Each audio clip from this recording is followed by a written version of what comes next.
Welcome back guys, selamat datang di channel Slam Invest, channel yang khusus membahas tentang investasi saham. Ini karena investasi itu penting dan perlu bagi kita semua. Kali ini kita akan membahas tentang saham yang sedang ramai dibahas di dunia, yaitu adalah saham Alibaba.com. Saham ini sedang dibahas karena dia sedang turun dengan cukup signifikan ya. Dari perdagangan kemarin tanggal 23 Desember itu dia langsung turun sebanyak 13%. Ini mengagetkan banyak investor karena untuk perusahaan sebesar Alibaba yang valuasinya dia 638 miliar dolar untuk turun sebanyak 13% itu cukup dalam ya.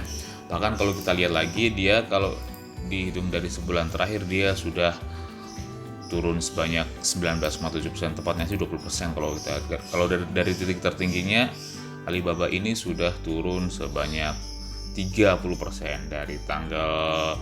mulai tanggal 27 Oktober 2020.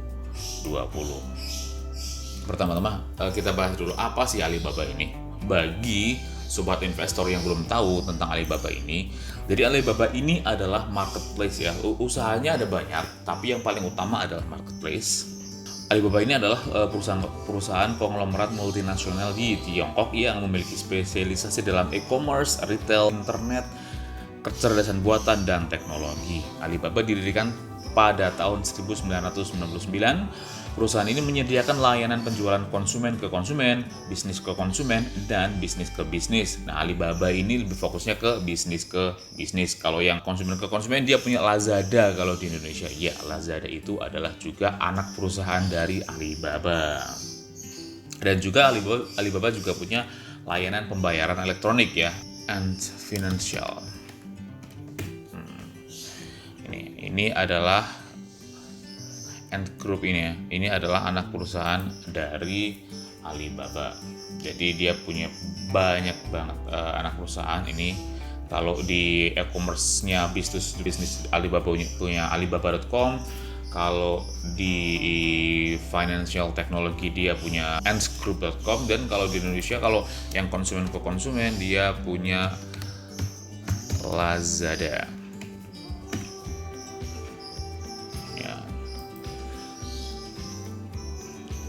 Dia punya Lazada. Jadi bisnis Alibaba ini sudah sangat besar ya. Bahkan udah sampai ke Indonesia juga dengan e-commerce Lazadanya. Kalau Alibaba.com itu dia fokusnya ke bisnis to bisnis ya. Jadi kalau kita pengen beli secara grosiran dalam partai besar, biasanya importir di Indonesia bisa pesan melalui Alibaba. Kalau Ant, dia financial technology yang fokusnya ada di Cina, dia juga sangat besar sekali market kapitalisasinya, dan ada Lazada yang di Indonesia yang ya cukup besar juga. Lalu kita bahas nih, kenapa saham Alibaba bisa turun ya, bisa turun dengan sangat signifikan dalam jangka waktu 2 bulan terakhir ya, Oktober, November, Desember ya, dalam 2 bulan terakhir sudah turun sebanyak 30%. Itu karena dua faktor, ada dua penyebabnya. Yang penyebab pertama adalah Alibaba ini yang menunda untuk melakukan IPO terhadap anak perusahaannya, yaitu Ant Financial. Ya, ini sebenarnya IPO yang cukup ditunggu juga di pasar dunia karena orang juga ingin juga berinvestasi di Ant Group ini. Ini perusahaan finansial yang cukup sukses dan ditunggu untuk IPO-nya. Tapi beberapa waktu lalu Alibaba memutuskan untuk menunda IPO Ant Group ini. Ini yang menyebabkan saham Alibaba langsung anjlok, karena menjadi pertanyaan kenapa Ant Group tidak jadi IPO, padahal ini udah ditunggu. Makanya disinyalir pasti ada problem internal dalam tubuh Alibaba sendiri. Itu yang pertama, yang menyebabkan dia turun cukup signifikan ya di sini, di Ant Group ini di sekitar tanggal 5 November dia sampai turun sampai 14%. Dan kemarin ada hal juga yang menyebabkan dia turun sampai 13% lebih ya, tepatnya sih sekitar 16% hanya dalam waktu 1 hari. Itu karena Alibaba sedang memiliki masalah dengan pemerintah Cina karena dituduh melakukan monopoli. Jadi pemerintah Cina sekarang sedang melakukan investigasi terhadap Alibaba karena tuduhan anti monopoli. Ini yang membuat para investor menjadi panik dan menjual sahamnya di Alibaba. Lalu bagaimana, apakah Alibaba itu sudah tidak layak investasi karena adanya dua hal tersebut, atau justru ini merupakan kesempatan untuk buy the dip, untuk membeli dalam keadaan murah? Kalau saya sebagai growth investor, saya menjadikan berita itu adalah sebagai bahan pertimbangan, tapi tidak kuat untuk menjadikan saya melakukan suatu keputusan finansial seperti membeli atau menjual saham hanya berdasarkan rumor Ant Group dia menunda IPO, atau rumor Alibaba yang sedang diinvestigasi oleh pemerintah Cina karena dituduh melakukan monopoli. Menurut saya itu masih berita, karena saya sebagai investor, saya berfokus kepada laporan keuangan. Selama laporan keuangan yang masih naik, saya akan tetap membeli, karena saya yakin dari tahun-tahun kebelakang juga Alibaba pasti udah sering menghadapi masalah yang mirip seperti ini, tapi kenyataannya sahamnya selalu naik dan keuangannya selalu naik. Jadi kalau saya sendiri, seperti ada berita apapun yang menerpa sebuah perusahaan ya, bukan cuma Alibaba, saya tidak akan melakukan pembelian sebelum saya melihat efek terhadap pendapatan perusahaan tersebut, terhadap laporan keuangan perusahaan tersebut. Justru kalau saya lihat, untuk perusahaan Alibaba yang udah sebesar itu, dia juga menyumbangkan pajak yang besar terhadap pemerintah Cina. Karena apapun yang terjadi terhadap Alibaba, kerugian apapun itu juga akan berimbas kepada negara Cina itu sendiri, karena Alibaba juga penyumbang pajak yang besar di Cina. Makanya saya berpikir berita-berita seperti ini hanya berita sementara ya, sentimen negatif, yang hal yang biasa yang akan dapat diatasi oleh Alibaba itu sendiri. Kita lihat sahamnya ya. Jadi sahamnya tuh sekarang sedang sangat undervalue sekali ya kalau dilihat dari nilainya, karena dia sudah turun sebanyak 30% dari titik tertingginya. Wow, luar biasa sekali. Tapi kalau kita lihat year to date-nya dia masih profit sebanyak 1%. Wow. Kalau satu tahun dia masih 2%. Ini adalah kesempatan membeli yang sangat bagus kalau menurut saya ya, di Alibaba, karena 5 tahunnya dia masih sangat profit sekali sebanyak 173%. Ini justru buying point yang sangat bagus sekali untuk kita membeli Alibaba kalau dilihat dari laporan keuangan. Ini ya, kita lihat situs Alibaba ini, dia menjual hampir apa saja. Ini bahkan ada apa ini, lambang Freemason begini.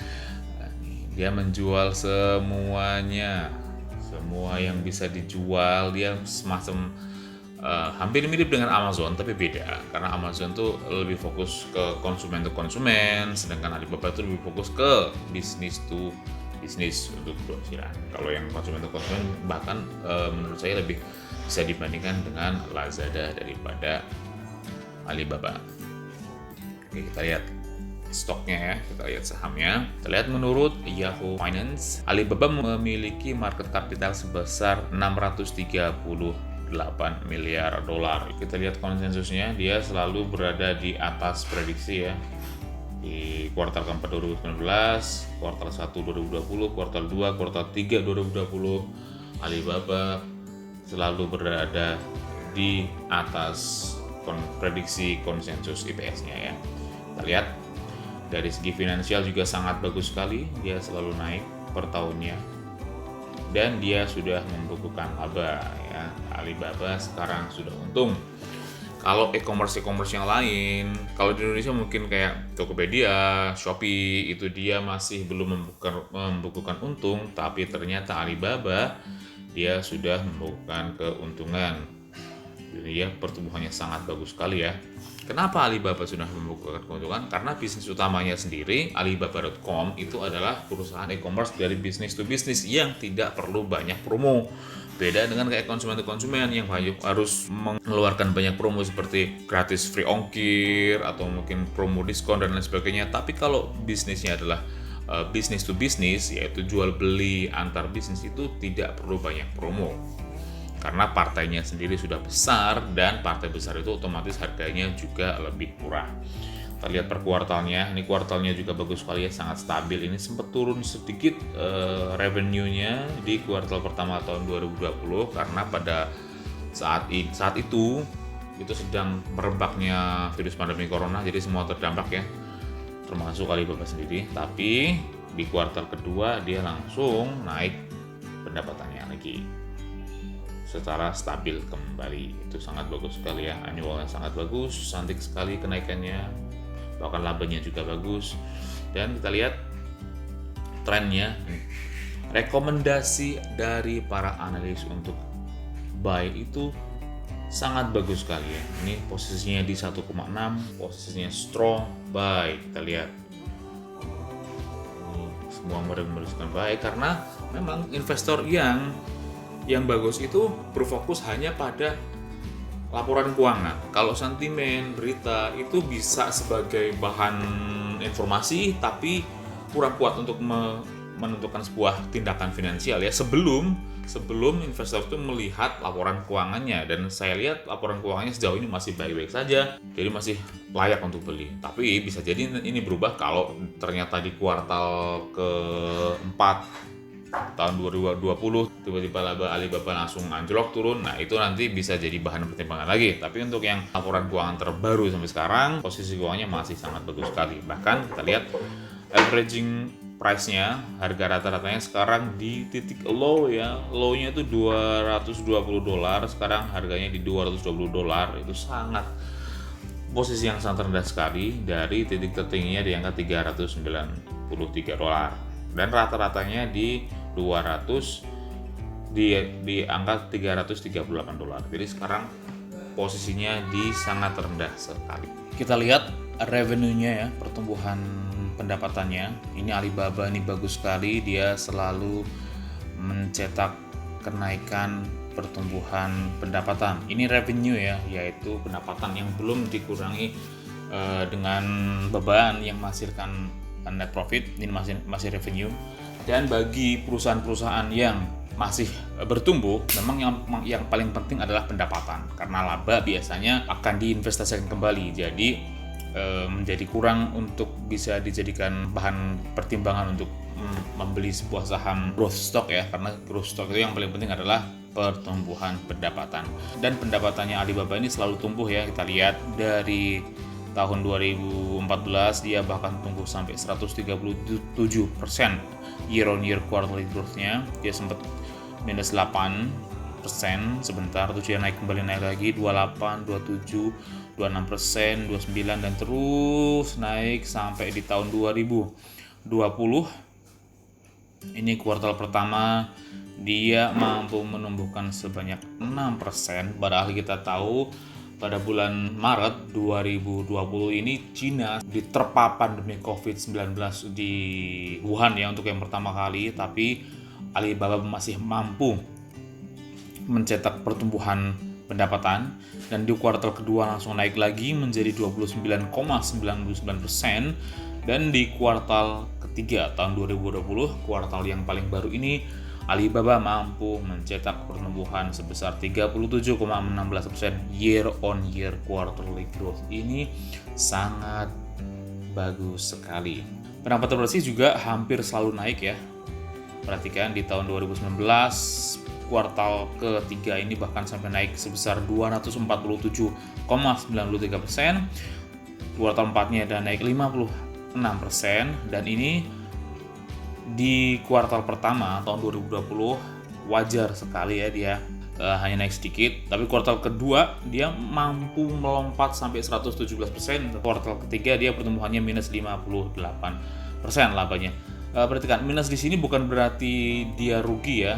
Alibaba ini tetap mencetak laba sebesar 4,23 miliar dolar, tapi dibandingkan dengan kuartal ketiga tahun 2019 yang jumlahnya cukup besar yaitu mencapai 10 miliar dolar, laba di tahun 2020 kuartal ketiga ini jadi turun karena memang pada kuartal ketiga tahun 2019 ini dia mencetak laba yang sangat besar ya, sampai 10 miliar dolar. dan sedangkan di kuartal ketiga tahun 2020 ini hanya 4,23 miliar dolar. Jadi tetap untung, cuman dibandingkan dengan kuartal ketiga tahun sebelumnya, tahun 2019, lebih banyak tahun sebelumnya. Tapi tetap menurut saya impresif sekali untuk sebuah perusahaan e-commerce yang di Cina yang sedang diterpa pandemi tapi tetap bisa membukukan keuntungan tiap kuartal itu luar biasa, dan bahkan juga revenue-nya juga selalu naik. Ini menandakan bahwa Alibaba ini adalah perusahaan yang sangat sehat sekali kalau dilihat dari sudut pandang pendapatan dan laba bersihnya. Lalu bagaimana kalau kita lihat menurut fundamentalnya? Alibaba ini debt to equity ratio-nya dia 0,12. Ini sangat sedikit sekali. Alibaba hampir tidak punya utang. Dan bahkan current ratio-nya juga 1,99%. Dia punya cash yang cukup untuk membayar utang jangka pendeknya. Dan PER ya, karena Alibaba sudah mencetak laba, sudah membukukan laba, maka PER bisa kita hitung. Meskipun bagi saya sendiri sebagai growth investor, saya mencari perusahaan yang bertumbuh, PER itu bukan sebagai pertimbangan utama, tapi kalau PER-nya memang sudah ada, bisa kita lihat sebagai tambahan pertimbangan. PER-nya surprisingly sangat murah, 31,85. Bagi perusahaan yang sebagus Alibaba, menurut saya PER segitu cukup murah ya, karena PER-nya Microsoft dan Apple juga di sekitar 30-an, 30 sampai 37-an. PE growth-nya di 1,61. Price to sales-nya ini yang sangat menurut saya bagus sekali, yaitu price to sales. Bagi investor yang mencari perusahaan yang sedang bertumbuh, growth investor, price to sales inilah yang menjadi pertimbangan yang lebih penting daripada price to earning ratio, karena price to earning ratio hanya bisa dihitung ketika perusahaan itu sudah mencetak laba.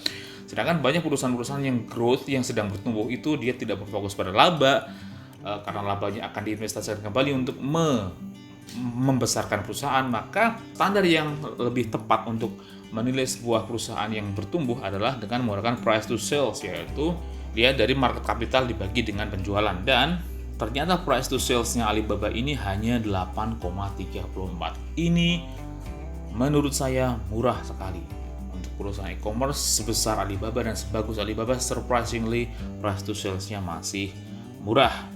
PBV-nya, book value-nya di angka 48,32 dolar per share, dan sedangkan price to book value-nya juga 4,59. Itu juga sangat murah karena rata-rata perusahaan growth itu biasanya PBV-nya itu di angka 20 ke atas. Bahkan ada beberapa yang sampai 30, tapi ternyata Alibaba hanya di angka 4,59. Ini sudah kayak perusahaan-perusahaan lokal ya, yang kayak Astra yang mungkin PBV-nya sekarang yang kedua atau 3. Tadi PBV-nya Alibaba ini tergolong sangat murah.